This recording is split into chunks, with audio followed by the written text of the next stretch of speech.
Hello, I'm Amanda from the AFM Macaque Coalition. This International Macaque Week, we are bringing you a series of short anecdotes from macaque people all over the world, all about macaques. Stay tuned for today's episode. Hi everyone, my name is Jolene. I'm the head of Langur Project Penang. So we are based in Penang, Malaysia. We are currently working on dusky langurs as well as the long-tailed macaque conservation and community engagement work based here in Malaysia. So when I first saw a long-tailed macaque, I remember I was still a young kid, I think around 4 to 5 years old, because 5 minutes from my house in Bukit Metajam, Penang, there's a recreational park, and my parents, they were hikers, not now anymore. So they used to bring me over to the recreational park for hiking. And then my first impression about long-tailed macaques, to be honest, is not that great, because I saw an uncle, like a senior citizen, fell down due to his shock from a macaque stare. Yeah, so it was not really a good impression. So growing up, I was thinking that macaques, they are so alike as humans, as they look like us in many ways, their emotion, their expression. And as I'm older, I got the chance to see more animals, especially primate species, by traveling, as well as when I was attending conferences, as well as field trip. And after completed my PhD, I realized that primate species in general, they are so misunderstood, especially for long-tailed macaques and the urban monkeys that we can see almost everywhere, like in the forest area or even around residential area as well. So right now, currently, I'm leading a group of volunteers as well as students.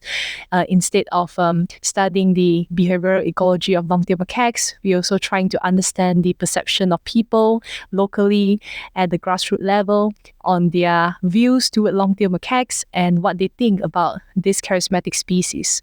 So one of the interesting observations that we recorded just last week, actually, there was a roadkill due to human food provisioning towards the long-tailed macaques, of course, by the road.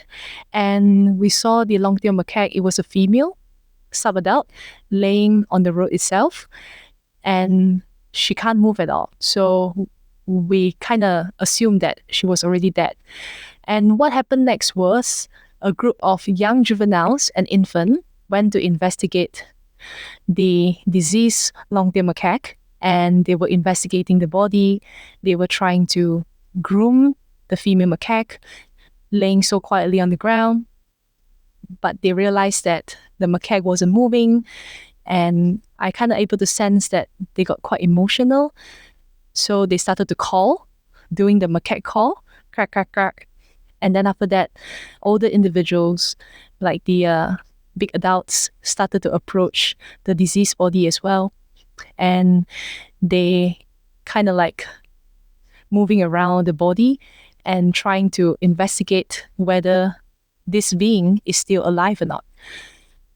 It was a very emotional moment because my team member and I, even though we saw many, many roadkills, but for this particular observation, it was very unique due to the fact that there were many people walking past that particular road, and some human beings decided to pause and look at the whole scenario situation, and they shared to us that ilang siyang lang ne kwano pun si ukam chenge.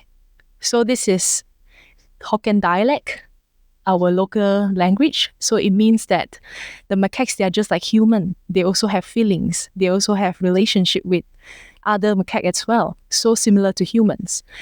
However, not every human being feel or even see the situation the same way as us. Some people just decided to walk past the whole groups of macaques with the diseased body on the ground and decided not to look at this kind of situation.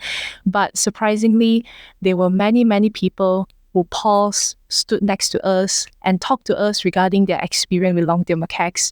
And it's very inspiring because many people actually knew about the consequences of food provisioning as well as development, habitat fragmentation, and they also appreciate the fact that there are people on the ground like us doing what we should do in order to raise awareness for this misunderstood species, often being exploited as pets or even for other purposes.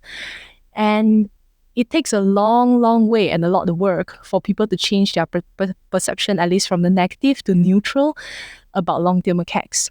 But what I see about the macaques is their social bonding on their social dynamic is so similar to human. You can talk about, like, for example, workplace drama. When you talk about workplace drama among us, human being, when we work in a company or even in a group, we have lots of drama, different personalities, different characters. Some are very strong characters, some are softer, some are more passive. It applies the same to the social structure of the long-tailed macaques as well. So this is why I appreciate this species so much, because by looking at them, studying about their behavior, we kind of like able to understand more regarding our true colors, our real behavior, and what we can do to actually find the connection, the similarity between the long-tailed macaques and human being at the same time. So for macaque positivity, I really would like to kind of like make a call of action to the people who are listening to this podcast that the long-tailed macaques and humans are not really very different. We share many similarity. Just take a break, go to your closest area regarding it is a urban green space or is it a hiking trail where you can see a group of long-tailed macaque. Slow down and just appreciate them from a distance. And you're able to discover lots of fascinating play behavior, social behavior happening live in front of you. And this is much better compared to watching BBC or even Discovery Channel. Whether it's sharing a post on social media, organizing a fundraiser, or simply learning more about macaques, every little bit helps. So let's unite to raise awareness and empathy for macaques globally. International Macaque Week.